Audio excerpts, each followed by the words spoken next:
Hello there, I'm Dr. Basha P. Jordan Jr., the pastor and founder of Hope Alive Outreach, and we're here today at the Hope Doctor Speaks. And I'm your host, and we have Nicole. Yep, I'm Nicole Slaughter-Graham, and I'm your co-host. All right. So happy to have you all with us today. And tell your friends, your relatives, anyone that you believe has maybe a problem with substance abuse, alcoholism, drug addiction, your family member, tell them that the Hope Doctor is on the air. And so you can also catch us on YouTube at Hope Alive Outreach, and also at our website, which is hopealiveoutreach.org. Hopealiveoutreach.org. If any of you all want to get in contact with me personally, maybe you might want me to come and to do a book signing or to do some speaking about addiction and drug addiction, alcoholism, that sort of thing, give me a call, 443-250-9635. That number is right behind us, 443-250-9635. And also, I have something special for persons who would like to get my book. I have a book that deals with addiction, The Pipe and the Pulpit. It's on the screen. If you order that book this week, I'm also going to send you a pamphlet on the truth about heroin, and also another pamphlet on the truth about crack cocaine, and the truth about drugs. This is an excellent video. It's a CD, audio, visual on the truth about drugs. And what we're trying to do is reach them before drugs do, reach individuals before drugs do. And if you order The Pipe and the Pulpit this month, then I'll send all three of these extra pamphlets to you, as well as the book. So now let's get to our program and introduce our guest. The first guest I want to introduce is the one who's come from the farthest away, and that would be Joan. And Joan is with us today. She's coming to us all the way from California. Hi, Joan. Hi. You want to tell them what part of California you're from? So I'm from Santa Cruz, California, which is about an hour and a half south of San Francisco, just north of Monterey, Carmel, on the coast. All right. You're out there with all the movie stars. No, they're much farther south. Oh, really? Oh, okay. All right.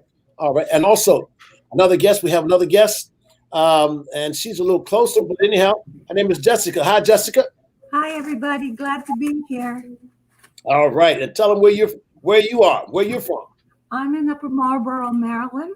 Recently transplanted from Laurel, Maryland, where there is a very good and very active group called Laurel Recovery, and they have meetings 7 days a week throughout the day, and they're online. Go to laurelrecovery.org. Nice. Really? I don't know how I thought that you were in St. Petersburg, but you're in Maryland.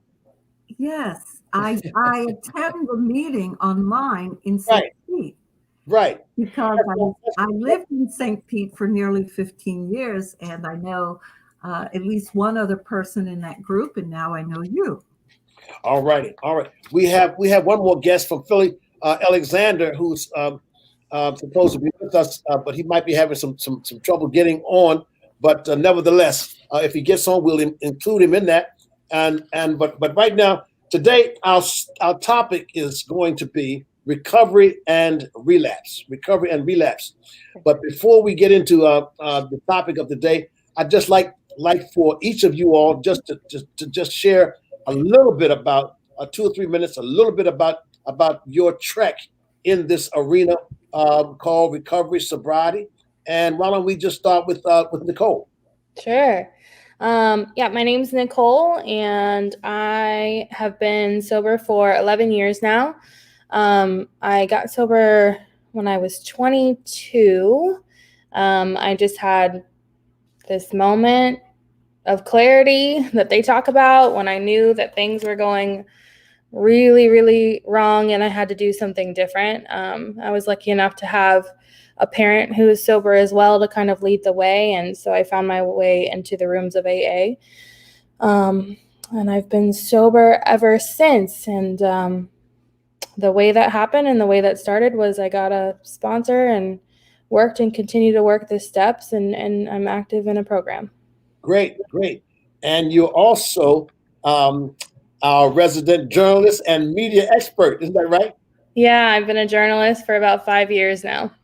Wonderful. My wife is also a journalist, and she's also our producer. She's the unseen worker right now. Maybe we just see her hand. You see that hand? Okay. Okay, Jessica. How about just telling a little bit about yourself? I was introduced to AA back in the 90s. I attempted to get sober many times on my own. I played around with AA for a while, and I stopped drinking for 2 years in order to accomplish a task, which was to obtain my doctorate in clinical social work. And then the party was on, and I drank until I couldn't drink anymore. Driving about 85 miles an hour on I-95 South in Miami, blind out of my mind, with two companions, passengers in the car, equally blind. And I think my higher power just said, okay, girl, this is it. You're out of the game. I had a moment of clarity. And I think had I not had that moment of clarity, I probably would have killed my passengers, possibly other people on the road, and myself. And so that's my story. I drank, I got drunk, and now I'm sober. Okay. Wonderful. Wonderful. So glad to have you now. And Joan, come on, Joan. Tell us a little bit about yourself and how you got here. Hi, so my name is Joan, and I am an addict, and I've been in recovery since April 10th, 1989. I crawled into my first meeting on April 10th, 1989. I had a moment of clarity in the middle of a suicide attempt on April 8th, 1989. And I came into recovery not knowing anything about recovery other than it's where I thought fun went to die. However, I have an amazing life today. I've been able to work a successful career, been married, have children, and mostly like today I really want to live, which is so contrary to where I was when I got here. Wonderful, wonderful, wonderful. Do you think maybe you so could shut down? If we're talking about recovery and relapse today, and I have a book entitled "Just for Today," and the Just for Today is the meditation for recovering individuals, and for December the 2nd. Since we are just discussing recovery and relapse, I thought this would be very appropriate to read. Recovery, our first priority. We have to keep our recovery first and our priorities in order. This is basic textbook, page 82. Before coming to NA, we used many excuses to justify our use of drugs. He yelled at me. She said this. My partner left. I got fired. We use these same excuses for not seeking help for our drug problem or alcohol problem. We had to realize that these things kept happening because we kept using a drink or drug. Only when we made recovery our first priority did these situations begin to change. We may be subject to the same tendency today, using excuses for not attending meetings and being of service. Our current excuses may be of a different nature. I can't leave the kids. My vacation wore me out. I have to finish this project so I can impress my boss. But still, if we don't make recovery our first priority, chances are that we won't have to worry about these excuses anymore. Kids, vacations, and jobs probably won't be in our lives if we relapse. Our recovery must come first. Job or no job, relationship or no relationship. We have to attend meetings, work the steps, call our sponsor, and be of service to God and others. These simple actions are what make it possible for us to have vacations, families, and bosses to worry about. Recovery is the foundation of our lives, making everything else possible. Just for today, I will keep my priorities in order. Number one on the list is my recovery. We are in a pandemic, and during this pandemic, many persons are isolating because they may have the COVID-19 or they may think that they have it. Alcohol consumption today is up 400%. Wow. Drug addiction and relapses and deaths are up. What can we do? What can we say here tonight to those individuals who are listening to help them stay in recovery and not to relapse? I'd like to start with Joan, and if you could just give 3, how can I say it, keys or 3 suggestions. How do we stay in recovery and not relapse? And then we'll go to Jessica. Well, the first one would be not to get loaded, no matter what, right? If I don't pick up today, then it doesn't. Then I have the option. I have the option of whether or not I want to be in recovery. The second would be to get a home group, and a home group would be a group that I attend regularly, that I participate in, a place where they know me so that I can't become MIA. I can't disappear. I was told that I can't afford to be homeless in recovery. And finally, to get a sponsor, because I don't know how to do life. If I did, I would have been doing it, and I wouldn't have needed to do what I did in order to get here. So don't pick up, get a home group, get a sponsor. Don't pick up, get a home group, get a sponsor. Yep. Good. Okay, let's go to Jessica. Jessica, if you could give 3 keys to recovery, sobriety, what would they be? Particularly during this holiday period, any holiday period, it's important to have a plan. For example, if I must go out to, say, a family gathering where alcohol undoubtedly will be served, I will try to go with another alcoholic, take somebody else with me, somebody else that I can talk to during the night. If not, I will go alone, and I will have a plan for leaving when I feel uncomfortable. It is also important for me to take along what it is I am going to drink. I like to drink Schweppes tonic, for example, in party situations. And what I'll typically do is take, 2 or 3 liter bottles, leave 2 for the hostess or host, and then keep 1 bottle near me so that my cup is never empty. And I will hold on to that cup all night so that there's no potential for an accident. And then I want to jump in there. I want to play. I don't want to say the devil's advocate. I want to play the recovery, the recovery advocate here, and I'm bringing everybody on the screen here today. It sounds to me, because that you still don't mind partying and going, even though you're a recovering alcoholic, that you don't mind going where they're serving alcohol, and in order to safeguard yourself, you're taking your own drinks there with you. I mean, what do y'all think about that?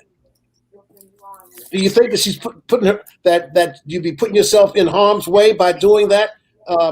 Maybe pick up a wrong glass or something. Come on, jump in there. No, there's no chance that I'm going to pick up the wrong glass because I'm going to hold on to my cup. Okay. All night. I will not put that cup down. Okay. I don't necessarily. Let me back up and say that while I do not search out. We lost her. Sometimes there will be times when I am in an environment like a family gathering where alcohol is served. I am not going to isolate myself from my family. And so, as I said, I would take somebody else along who understands that this is a social obligation, somebody I can talk to, somebody I feel comfortable with, as assurance that neither of us, it's an accountability partner. Neither of us is going to pick up a drink. As I said, I would take Schweppes tonic or Coca-Cola or whatever it is, but my choice is Schweppes tonic. And thirdly, to have a plan to leave. I don't care if it's 15 minutes after I arrive or 10 minutes after I arrive. If I feel uncomfortable, I will leave. Okay, great. Real quick. I just want to acknowledge the fact that we do have Alexander's here with us now. And Alexander, I'm glad that you finally were able to jump on there. Would you just tell us a little bit just where you're from, and how long you've been in recovery? Yeah, my name's Alexander. I'm from Philadelphia, Pennsylvania. Beautiful downtown Philadelphia. All right. Yeah, beautiful. I've been in recovery for 42 years. January, I have 43. For me, I hit a bottom in 78. And like everybody else, the drugs and the alcohol, everything stopped working. It just wasn't working anymore, Yeah. And so, I always share this. I said this prayer. It was real simple. God, please help me. Yeah. And things happened after I said that prayer, and I look back in retrospect, I can see how it was a divine intervention, working in my life. So, that's my story in a nutshell, and I'm sticking. Okay. All right. Well, right now, what we're doing is we're going around and we're answering the questions. We want to give those persons who are listening 3 keys to staying in recovery so you won't relapse. The topic is relapse and recovery. And so right now we're going around getting 3 suggestions from each one of you how to stay in recovery. And Jessica, I think, is on number 2. Okay. Okay, well, the third thing is that I remember try not to work to ensure that I don't get overly hungry, angry, lonely, or tired. Yeah. Because those are my triggers. In addition to, being in a place where a lot of alcohol is served, but and particularly anger. I don't know who needs to hear this today, but I certainly need to talk about it. Anger and resentment, or as it says as Bill sees it, 98, page 98, Alcoholics Anonymous puts it that resentment is the number 1 offender. It is the primary cause of relapses into drinking. And I had such an opportunity to get angry today, but I chose not to drink. So drinking is a choice, not drinking is also a choice. But attending this meeting, talking to other alcoholics, talking to a sponsor, doing the reading are also ways, as Joan said, are also ways to stay sober. Okay, great. I want to get someone who's been around for, as we say, a few 24 hours from Philadelphia. What would you say would be 3 keys to recovery and so that we won't relapse? We're gonna call on Alexander from Philadelphia. Okay. Thanks, boss. You know, while she was talking, I was thinking about having a respect for the disease of addiction, having a respect for it. You know, in my neighborhood where I grew up, we had a guy, man, that everybody feared him, but he was from the corner that I was from. So I had a big respect for him. So when you crossed him, man, he would whoop your butt. You know what I mean? And I equate him to my disease of addiction.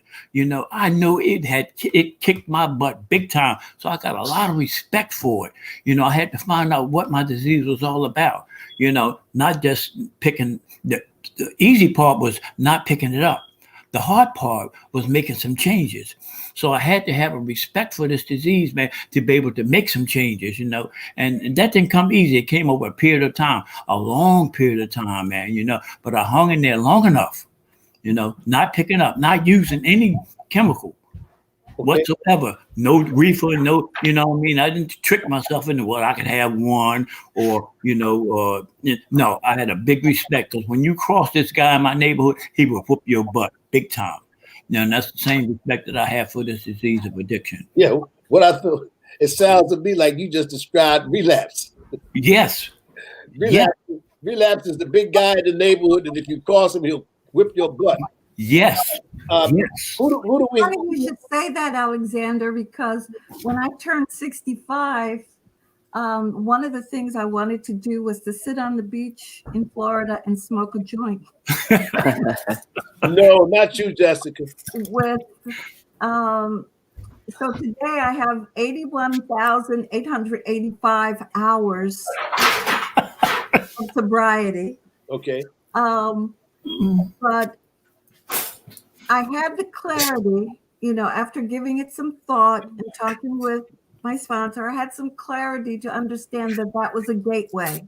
Yeah. And as soon as I picked that up, I understood that all bets would be off because I would say, oh, who the hell am I fooling, you know, and just pick up a drink.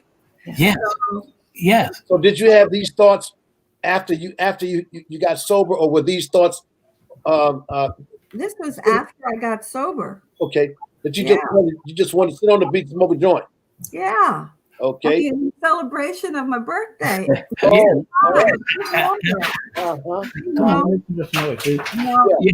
That was 5 years ago. So I'm good. I'm good. I don't have any thoughts like that, but I do think about alcohol occasionally. I do romance it.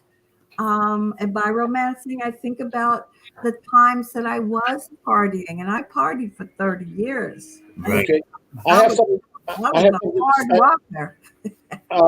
something that I want to read out of the basic textbook, of Narcotics Anonymous, Recovery and Relapse in Chapter 7. Many people think that recovery is simply a matter of not using drugs. Right. They consider a relapse a sign of complete failure. Yeah. And long periods of abstinence a sign of complete success. We in the recovery program have found that this perception is too simplistic. After a member has had some involvement in our fellowship, a relapse may be the jarring experience that brings about a more rigorous application of the program. Have any of us, any individuals who are on this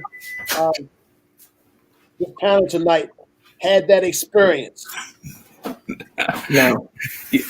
You know, when I think about recovery and relapse, I think about some of the other behaviors that also trigger me back to that, to using if I'm not careful. Stealing. Right. You know, I was a thief. That came along with my disease of addiction. Stealing, you know, I had to steal. They went hand in hand. Right. So if I reverted back to stealing again, it would trigger, you know, them same feelings, the guilt, the shame, all of that. And eventually I would use. Yeah.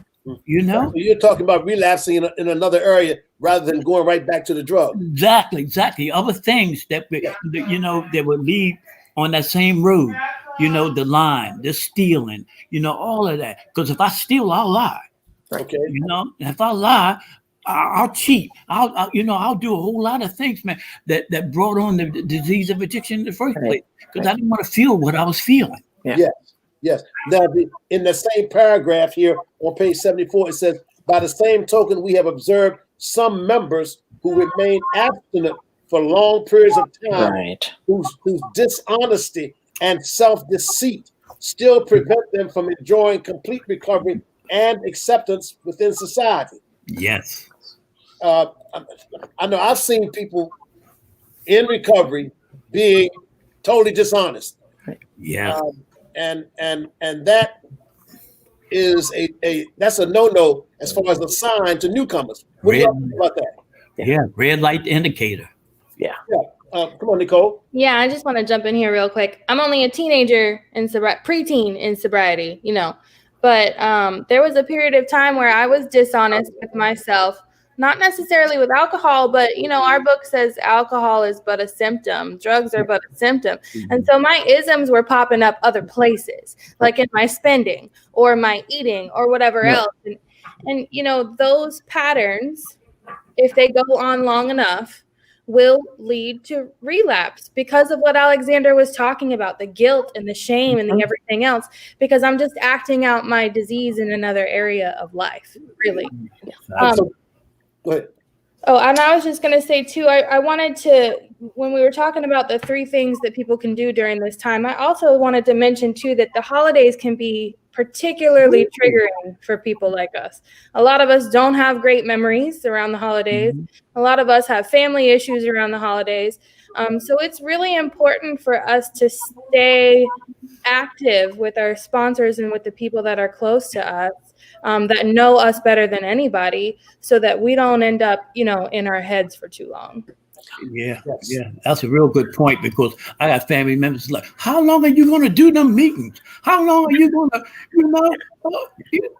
they must have amnesia. Right. They forget. Yeah. You know what I mean? But I can't afford to forget. That's right. That's right. As a matter of fact, if one of the and this chapter on relapse and recovery talks about one of the signs of relapse is when we begin to revert back to some of the things that we were doing when we were using. Yes. Yeah.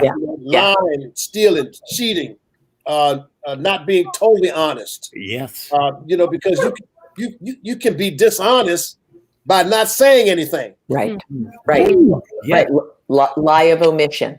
Lie of omission. Yeah. I'm gonna tell you what I know you'll be able to hear, and I'm not going to keep the rest of it. And the whole thing about relapse as well, that also assumes that you're in recovery. There's a huge difference between not using, which is being abstinent, and being in recovery, right? Like, it's possible to stop doing whatever it is that you are doing, whatever your ism, your drug of choice, whatever it is. The question becomes, how do you stay stopped? Because for somebody like me, it's not what I used, it's how I felt when I wasn't using. Yes. And so if I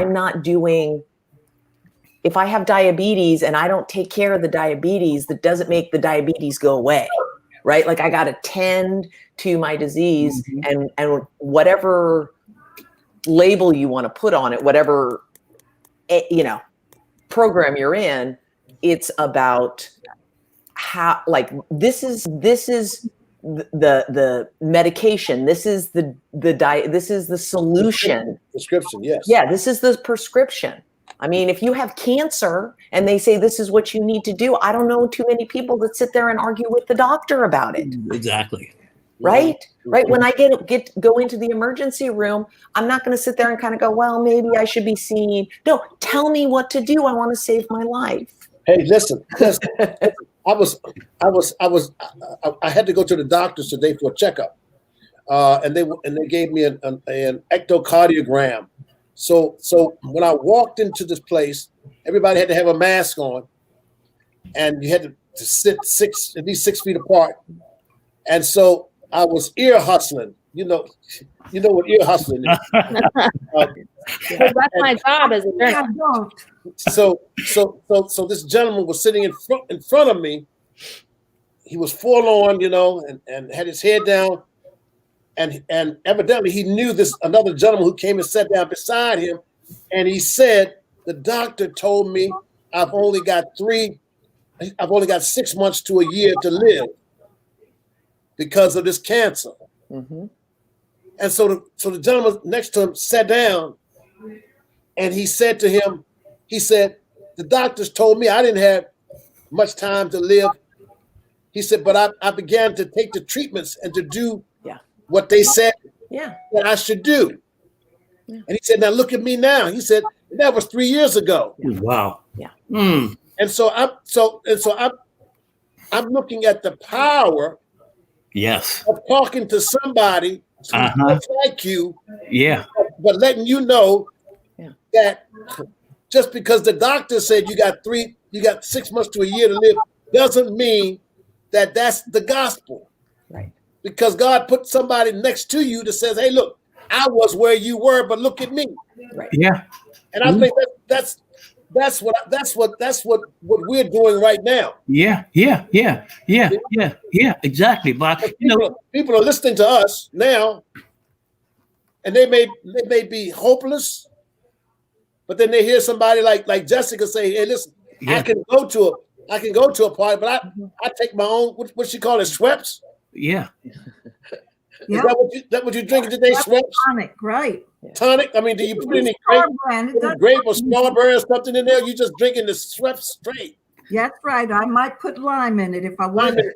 Yeah. Okay. All right. Anyone else want to jump in there on this recovery relapse? What can we do what can we say that happens to individuals to prevent recovery, to prevent? Okay, I want to jump in here real quick and not necessarily play devil's advocate, but I'm a little new school, and I'm also a mental health advocate because I have a mental health disorder that I did not discover until I got sober. And so for me, getting sober laid the foundation so that I could deal with the other issues that presented in my life. Right. And one of those issues was to get help for my anxiety disorder and to talk about my outside issues with a professional. Right. Because I truly believe AA and NA are absolutely the medicine I need for my disease, but there are outside issues that I also have to work on if I have any hope of staying sober and healthy. Mm-hmm. Mm-hmm. Yes. Yeah. When we consult professionals when in need of a professional. Exactly. Yeah. Professional. Yeah. You know, and because if you take the advice of a dope fiend or alcoholic, somebody who's still drinking, you're going to get the wrong information. Yeah. You know what I mean? Oh man, just take a drink. Yeah. Yeah. You know? Yeah. That's what we're told, right? Like that's what society perpetuates, is that's the way to deal with this. And so, and I also wanted to mention too, you had mentioned a 400% increase in relapse. I did some research in alcohol. Yeah. Alcohol consumption. Consumption. I did some research recently too, and found out that alcohol companies are actually marketing in new ways and with more fervor directly towards us than they ever have before within this pandemic. Right. And so we're literally being like sidelined at all the time with this is the solution. And, what I learned in Alcoholics Anonymous is that the solution is in the book and in the work. Yes. And that solution gave me the ability to go seek those professionals, and really take care of the other issues too. If it weren't for that foundation, I wouldn't have been able to do any of it. Yeah. What does spirituality have to do with sobriety and recovery? Oh my God, is that you know what? I didn't even allow myself permission to laugh until recovery. Yeah. I mean, really laugh. Yeah. The deep gut laugh. Yeah. And when I go around, I heard Jessica talk about going around family members. When I go around family members, man, they think I'm drunk because I have a good time. I'll allow God to inside of me to come out, man, and fun and play and laughter. you know, and they'd be like, wow, look at Uncle Al, or look at Pop Pop, or look, you understand what I'm saying? They don't see this recovery person that's stiff like a board. You know, I'm approachable. Right. You know, I'm teachable. You know, I'm a part of the family. You know, I'm not better than or less than. You know, I'm part of. And just because we're not drinking or drugging doesn't mean we can't have fun. Exactly. I mean, that's what I used to think. I used to think that way. Yeah. If I went to a party, I got to have a drink. I got to smoke a joint before I go there. You know, I got to go in the bathroom and snort some coke at the party in order for me to be partying. But and today, you know, it's swell having a natural, being natural. Yeah. You know, being funny because it's funny. God's in laughter. He's in dance. He's in music. He's in all of that. You know, and I think that spirit, man, that spirit comes alive, man. And if anybody needs help, you know, they'll say, "Oh, I can talk to that guy, Alexander. I heard he's in recovery." You know, you see, they're not afraid because they can see me. We call it acting a fool, but it's having a good time. And I think honesty has a lot to do with spirituality. Spirituality has a lot to do with honesty. Oh, yeah. If it's funny, I can laugh. Let me laugh rather than something being funny and you say, "Oh, I'm not going to laugh." Right. Yeah. You know? Or what do you think about crying? I mean, do you? Yes. I can remember before I was in recovery, I wouldn't cry. Right. When I wanted to cry. Because I wasn't being honest with myself. Right, exactly. I was too much concerned about what you would think if you saw me crying. Oh my God! Yes. Well, I didn't cry when I got here either because to cry was to be weak, and I knew what happened to weak people, and I wasn't going to be weak, and so the ability to cry had been shut down for a really long time. Wow. And one of the gifts of recovery is the fact that my tear ducts work really well today, and that you can't have one without the other, right? You can't have happiness without some sadness because otherwise you wouldn't be able to appreciate it. That's right. Right? Like you have, and sadness is not bad. It's just sadness. It's what we do with it. Yeah. Right? And so you have to have one in order to fully appreciate the other. Yeah. And when I got here, I didn't have either. I didn't have happiness and I didn't have sadness. And today I have both in spades. and one of the reasons why I really appreciate my recovery today is because when I was using, I was lying to myself. Yeah. And I wasn't doing what I really wanted to do. And drugs allowed me to continue in that downward spiral. Mm-hmm. But now I'm free to be me. Yeah. Yeah. You know, I mean, it's a terrible thing when you can't be you. Right. You know, when I first got clean, I was in rehab for 18 months back in the 78. Rehabs wouldn't do day. You stayed there forever. Yeah. You know? And when I went in, one of the counselors said, "Well, Alexander, how do you feel?" I said, "Well, I feel left up." He said, "Well, can you elaborate on what that feels like?" Yeah. I didn't know anything about fear, loneliness, anger, pain, pleasure. Mm-hmm. I didn't know it. I couldn't associate. Anger, I could deal with that one. But any of the other feelings, I couldn't really associate with them, man. You know, and like somebody had just mentioned, that we're allowed to have these feelings in recovery. And guess what? We'll live through them. And we'll get through them and recover, and we'll grow as in this process, man. And each day that we do that, man, we'll realize, man, damn, who was that person, you know, that didn't act out on the feelings? Who was that person, man, that allowed itself to laugh? Who was that person that was okay sitting by itself at home, being lonely, you know, for a moment, you know, because I'm really never alone. I always got this power with me, always. I'm never alone, you know. I remember before I got sober, looking in the mirror and asking myself, who are you? Yeah. Wow. Who are you really? And I didn't know. Mhm. I really didn't know. And my prayer was the same as Alexander's. God, please help me. Yeah.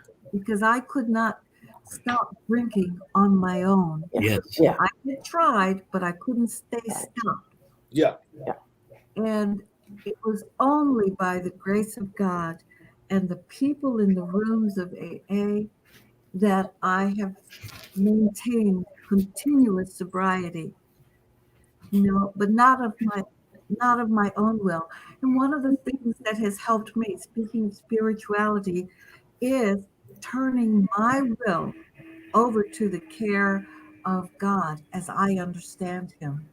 Yeah. And that means allowing myself to be used for Yeah. God's purpose, Oh, allowing the Spirit of God to work through me, so that in whatever it is I do, that I am able to touch somebody.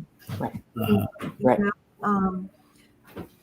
and one of the people I wish I could touch in that way is somebody who really called me a liar and a thief today. And I'm not either. I have never been a thief. And I got angry and I slammed the phone down. And I, remember that I cannot allow this resentment to eat me up. And within half an hour, I called back and apologized in a message, in a voicemail message, apologized for having slammed the phone down, for having right. Okay. So I stay in touch with my higher power, and do the things that you people in AA have taught me. All right. I'm Dr. Bosh B. Jordan Jr., pastor and founder of Hope Alive Outreach. And we're here today bringing a message of hope to persons who are in our listening audience who suffer from the disease of addiction, primarily drugs and alcohol. And if you'd like to get more information about recovery, about sobriety, you can give me a call at the telephone number there that's on the screen right now, 443-250-9635. That's 443-250-9635. You can also write to me at my email. My email address is info@hopealiveoutreach.org. That's info@hopealiveoutreach.org. If you want to get into treatment, you want to get into detox, you want to get information about a family member, a loved one, maybe someone that you know intimately, maybe like yourself, you want to get some help, call us, write to me confidentially. Also, during the month of December, for the past 5 years, we've been giving toys out to kids 12 and under at Jordan Park. But this year, due to the coronavirus, we're not doing that. But what we are doing is we will be helping 3 families from the south side of St. Petersburg by paying a bill for them, persons who have something to do with addiction. Your family has been devastated by addiction, or you live on the south side and you need some help. And so we're going to be doing that this year. And so we solicit your support, a donation, so that we might be able to help a family or 3 families here in St. Petersburg, Florida. And you can send your donations to either Cash App, that's the Hope Doctor, or through PayPal, or you can write a check and make it out to Hope Alive Outreach, or you can send it however you see it on the screen right there, or you can go to our website, hopealiveoutreach.org. That's hopealiveoutreach.org. We're here to help people and to give some people some hope. And I want to thank God for all the persons who are here with us today on this broadcast. We have Alexander, and he's from Philadelphia. We've got Jessica, who's in Maryland by way of St. Petersburg, Florida. Yeah, and we've got Nicole. Nicole is our media expert and our journalist in residence, and we got Alexander from Philly, and we've got Joan from way over there in Santa Cruz, California. Yeah. let me just throw this out. What do you believe is the main cause of you getting clean or getting sober? What was the main thing that happened to you to get clean or to get sober? Why don't we start with Joan? So I was in the middle of a suicide attempt. I was out, I came to, I was out in the ocean, and I knew I was going to drown, and I was really okay with that for the first time in a long time. I was at peace. And what ended up happening was there was a dog that I had been taking care of on and off. His name was Gus, and Gus had been found on the freeway median as a puppy. Someone had saved him, and I had the pleasure of taking care of Gus. And at the end of my using, when I would come to in places I ought not be, oftentimes Gus would be there to take care of me. And so anyways, I was out in the ocean, and I knew I was going to die. And I think I was at peace with it. And I looked up, and Gus was in the water with me. And I knew that if I drowned, that Gus would go too. And I couldn't allow Gus to die. I do not remember coming into the beach, but when I came to on the beach, Gus was next to me. And I'd like to tell you I went immediately to a meeting, but that's not what happened. That was on the 8th of April, and it took me a day and a half. And I crawled into my first meeting on April 10th, 1989. And as people always remind me, because I came in here not believing in God, that dog is God spelled backwards. And I was just getting ready to remind you. That's one of the most profound things that I've ever heard in my life, and it hit me in my heart. That God is dog spelled backwards. Mm-hmm. I mean, that's just amazing. Okay, the one thing that you believe really got you here, got you clean, Alexander. Thank you. You know, wow, that was heavy what she just shared. Listen, I was with this girl, and I was hustling, and well, I was hustling her, and I realized that I was hustling a whole lot of women, and these women had babies, you know, and it just popped in my head, man, that I was literally taking Pampers, literally taking milk, literally taking food out of these babies' mouths, man, and for that moment, I didn't want to be that person. That person, man, I was saying, God, please help me. And I thought, though, if I prayed long and hard enough, God would touch me in my sleep. But what he did for me is I got arrested. And the day I knew I got rescued, you know, that was me howling out. And God stepped in and started to do for me what I was unable to do for myself. You know, I wasn't going to put myself in jail. I wasn't going to put myself, you know, to stop using. But he set it up where, you know, using was, you know, was an option. But I didn't use no more, man. And that was, you know, that was God stepping in, man. And that's where I knew before I even got to the program that there was a God. You know, but it took me 5 years because I ended up going to the penitentiary for 5 years. But I didn't use. I got my first 5 years clean in the penitentiary.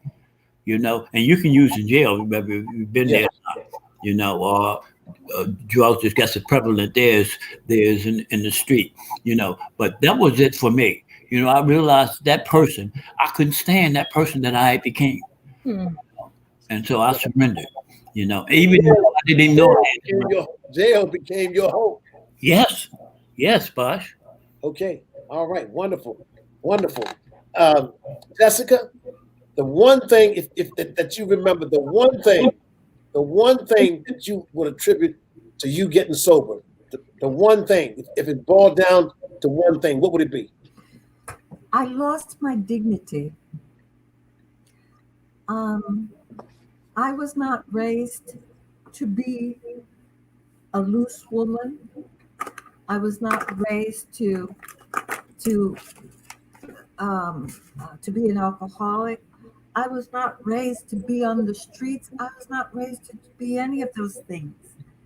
And in my last drunk, I felt that I had lost my dignity. As I explained at the beginning, I was driving on I-95 South in Miami, doing about 85, 90 miles an hour, blind out of my mind.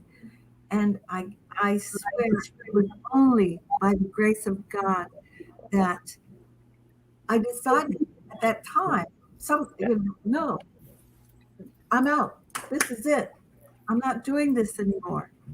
Oh, part of that scenario is that I was going to slap my best friend who had spent 30 years in the military. She would have kicked my ass all over the I was out of my mind. I had lost my integrity. And that's not who I wanted to be. That's not who I am today. Yes. Wonderful. Wonderful. Wonderful. Nicole? Rocky. Yeah, so I am the adult child of an alcoholic and a crack addict. And so my childhood was pretty insane. And my oldest son, I'm 34 now. My oldest son will be 14 in a month. So I had him really young, if you do the math. And I don't know what happened, but I had this moment where I was laying in bed, hungover, looking down my hallway at his room. He wasn't there at the time, and I just had this moment where I was like, oh my God, if I don't get my stuff together, he's going to suffer the same fate that I did. And I had always told myself that I wasn't going to do that to my children. I actually wasn't going to have children. And Gabriel was conceived on 2 forms of birth control, which was kind of this moment where I look at it now and I realize that that was my higher power intervening, a lot like Alexander said with going to jail. And it was that moment that I was like, I have to get my stuff together. And I did it for me so that my child didn't have to live with what I had to live with when I was a kid. So are you saying that Gabriel was born in spite of you taking 2 forms of birth control? Yeah. Yep. That's a mouthful. Yeah. Yeah. Especially me knowing who Gabriel was in the whole scheme of things. Yeah. Gabriel was the archangel, the main one who threw the devil out of heaven. Yeah. That's the reason for his name. That's why he's named Gabriel. So Gabriel was your intervention. Yeah. Oh God. I like to say that I like to learn my lessons the easy way, but experience will tell you otherwise. Yeah. Yes, indeed. Yes, indeed. When I asked a question about relapse, did someone say that they have relapsed since they've been around? None of us. I said that I had tried to get sober. Oh, I guess it was in the 1990s. I realized that I was a heavy drinker. I might have been an alcoholic, but I wasn't sure. But I didn't stick around long enough in the program to find out. And then I did stop drinking on my own for 2 years. It was a dry drunk, in order to accomplish a goal that I had set for myself. And once I achieved that goal, I went out again. And in spite of going to meetings now, 1 meeting a week, I went to AA, 1 meeting a week for 2 years. Explain a dry drunk, please. A dry drunk means that in addition to that meeting, I did not work the steps. Yeah. I didn't understand the necessity for a sponsor. I said I knew myself better than anybody else. Nobody was going to be able to tell me, about myself. Yeah. Supreme arrogance. And so a dry drunk means I stopped drinking. I was abstinent for Right. 2 years, Right. but I wasn't working the AA program. Yes. I had the literature on my bedside table, but I didn't read it. Thank God it was there. Yeah. That sounds like some people I know who were in Narcotics Anonymous for a while and end up snorting cocaine off of the basic textbook. Yeah. I remember attending my first AA meetings and thinking, oh my God, these stories are enough. You know, the only thing I wanted to do was to leave there and go get a drink. Really? Would you say if you ever get that bad, then you'll come back? Yeah, we're gonna stop. Yeah. And then too, when I did stop drinking, I got to AA and had a sponsor and attended maybe 3 meetings a week. At the end of 30 days, that was such an accomplishment. I wanted to celebrate with champagne. Really? Right. I understand that. Yeah, it's tricky. I Yeah. understand. What would you say was the worst thing that happened? The worst thing that happened to you while you were using? The worst thing that you will never forget? Oh, I can't tell you. I can't tell you. Really? We won't tell anybody. Wow. They are all bad. You know. I broke into Chief of Police's house and got caught. You know, and he looked at me. He said, "Why'd you break in my house?" And I said, "I had been praying to God for help." He said, "Oh, God's going to help you now because your ass going to jail."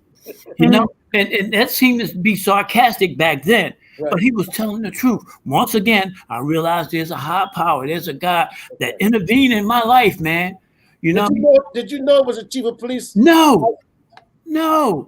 And guess what? Me and him became friends. Really? I started writing him.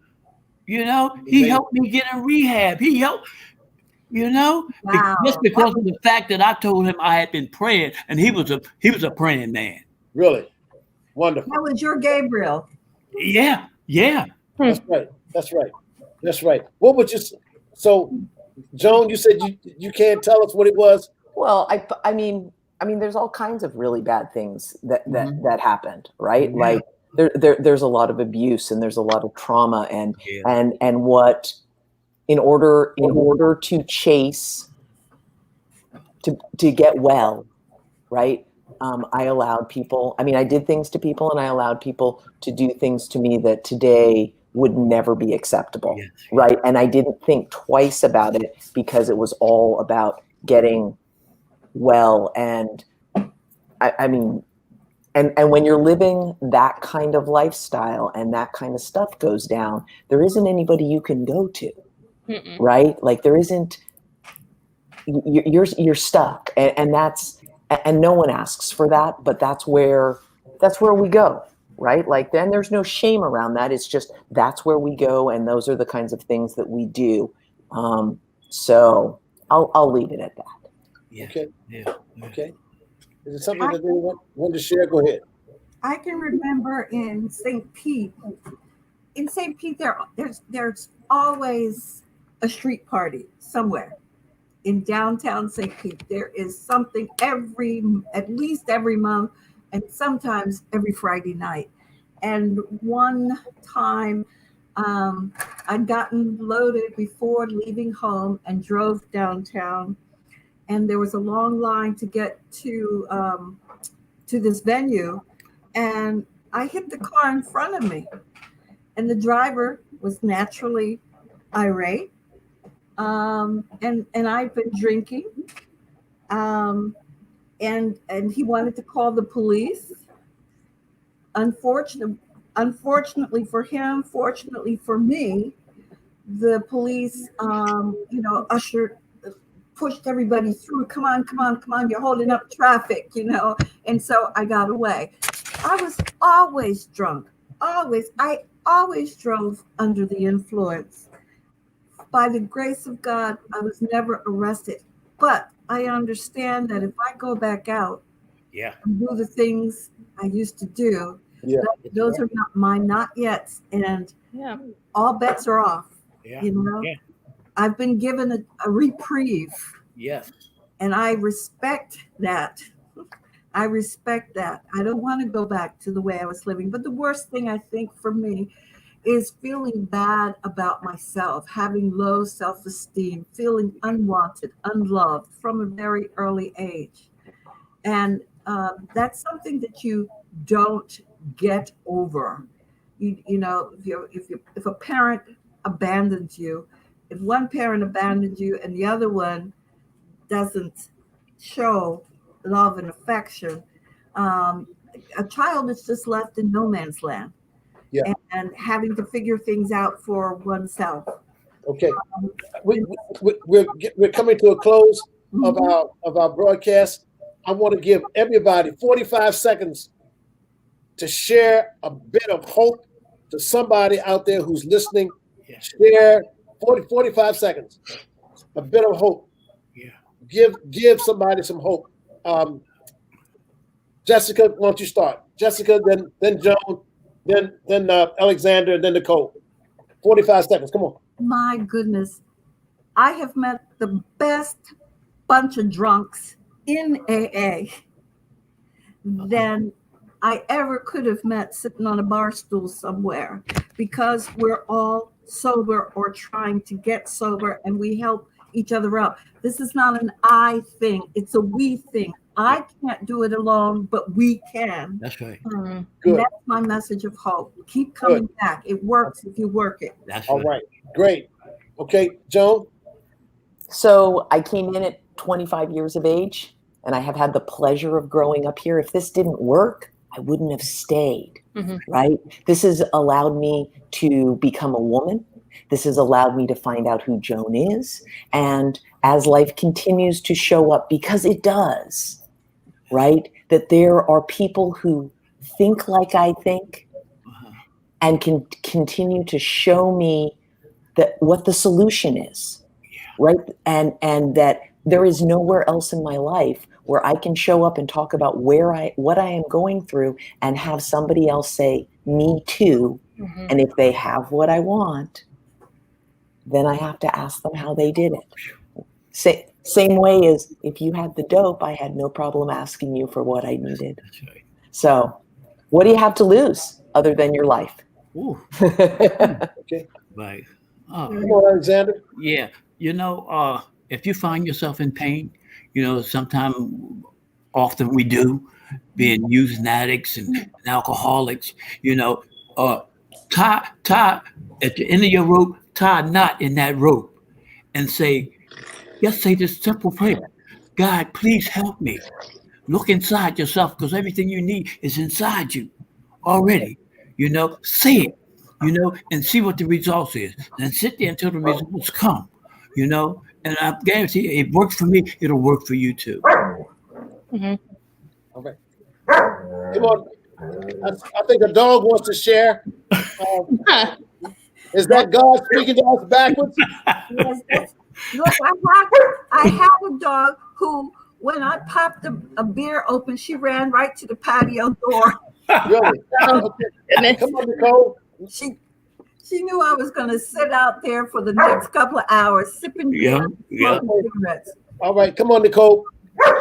Yeah, recovery gave me two things that I never would have had otherwise. And the first one was the ability to live life. I really thought I was living life before I got in here, but what I was doing was running from it. It gave me the ability to really be a part of life. And the other thing that it gave me was a community of people that I could finally relate to and feel a part of, which I did not have before I got here. And so, those things are available when we just reach out for help. That's right. Thank you so much. I give credit to my wife. I was married for 7 years before my wife knew that I was using a drink or drug, and I had told my wife that if she ever told the bishop that I was using cocaine, that I would kill her. And so what she did was she went behind my back and contacted the bishop and they did an intervention in my life.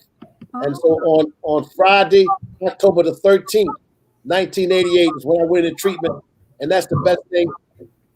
One of the best things that's ever happened to me in my life, and I thank God for my wife, and I thank God for her coming into my life. My wife was my Gabriel. Yeah, yes. yeah. Well, Yes. I want to thank you, all of you all, for being here with us tonight. Thank you, especially Joan, for flying in from California, and Alexander for taking the A train down here from Philly, Yes, sir. and I think Jessica came on the helicopter. Yeah. Okay, but Nicole's right around the corner, so she took a Yeah. Uber. She I took a just walk Uber. down the street. Okay, a Uber. Well, Thank you so much for inviting us. all right. Thank you so much. Yes, And thank Thank you. you. all right. Bye. And- Happy holidays, everybody. All right, and those of you all who are listening to us tonight, once every once a month on the first Wednesday of the month, we're here. Nicole and myself will be here. Sometimes I have another co-host named Clay is here with us to give a message of hope. If you want to get in contact with me, you can call me at 443-250-9635, or look us up on the World Wide Web, hopealiveoutreach.org. I'm Dr. Jordan. And remember, no matter what's going on with you today, there is hope for you. I'm the Hope Doctor. Have a great day.